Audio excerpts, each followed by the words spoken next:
சற்று முன் வெளியான தகவல், ரேஷன் அட்டைதாரருக்கும் முக்கியமான தகவல் வெளியாகியுள்ளது. என்ன சொல்ல பார்க்க போகிறோம்? நீங்கள் நம்ம சேனலை சப்ஸ்கிரைப் பண்ணாமல் இருந்தால் மறக்காமல் லைக் பண்ணிக்கோங்க, சப்ஸ்கிரைப் பண்ணிக்கோங்க. வாங்க வீடியோக்குள்ளே போகலாம். லோக்சபா தேர்தல் நடந்தாலும் கலைஞர் மகளிர் உரிமை தொகையை பயனாளர்களுக்கு அளிக்க எந்த தடையும் இல்லை என்று தேர்தல் ஆணையம் அறிவித்துள்ளது. லோக்சபா தேர்தல் அறிவிப்பை தலைமை தேர்தல் ஆணையர் கடந்த 2 வாரம் முன் வெளியிட்டார். மொத்தம் 7 கட்டங்களாக தேர்தல் நடைபெறும் நிலையில் தமிழ்நாட்டில் முதல் கட்டத்திலேயே தேர்தல் நடக்கிறது. வாக்குப்பதிவு அனைத்தும் முடிந்து வரும் ஜூன் 4ஆம் தேதி வாக்கு எண்ணிக்கை நடைபெறுகிறது. தேர்தல் தேதி அறிவிக்கப்பட்ட நிலையில் உடனடியாக தேர்தல் நடத்தை விதிகளும் அமலுக்கு வந்துள்ளன. ஏப்ரல் 19ஆம் தேதி தமிழ்நாட்டில் தேர்தல் நடக்கிறது. இந்த தேர்தலை முன்னிட்டு ஏப்ரல் 15ஆம் தேதி மகளிர் உரிமைத் தொகை வழங்கப்படுமா என்ற கேள்வி எழுந்துள்ளது. தேர்தல் விதிகள் காரணமாக இந்த தொகை வழங்கப்படுமா என்ற கேள்வி எழுந்துள்ளது. இந்த நிலையில் லோக்சபா தேர்தல் நடந்தாலும் கலைஞர் மகளிர் உரிமைத் தொகையை பயனாளர்களுக்கு அளிக்க எந்த தடையும் இல்லை. அரசு செயல்படுத்தி வரும் திட்டங்களை தொடரலாம் என தேர்தல் விதிகள் உள்ளது.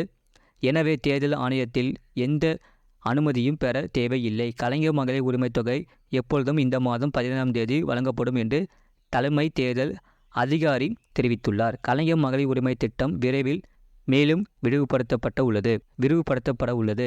லோக்சபா தேர்தல் அடுத்த மாதம் உள்ளதால் அதற்கு பின்பாக கூடுதல் பயனாளிகள் சேர்க்கப்படுவதற்கான விண்ணப்பங்கள் கலைஞர் மகளிர் உரிமை திட்டம் விரைவில் மேலும் விரிவுபடுத்த உள்ளது. லோக்சபா தேர்தல் அடுத்த மாதம் உள்ளதால் அதற்கு பின்பாக கூடுதல் பயனாளிகள் சேர்க்கப்படுவதற்கான விண்ணப்பங்கள் ஏற்கப்பட உள்ளது. இந்த திட்டத்தில் கடந்த ஜனவரி கூடுதல் பயனாளிகள் சேர்க்கப்பட்டன. இந்த திட்டத்தில் கடந்த ஜனவரி கூடுதல் பயனாளிகள் சேர்க்கப்பட்டன. இந்த நிலையில் இந்த மாதம் இதே திட்டம் மறுவாழ்வு முகாம் பெண்களுக்கும் விரிவுபடுத்தப்பட்டுள்ளது. அதற்கான ஆணை வெளியிடப்பட்டுள்ளது.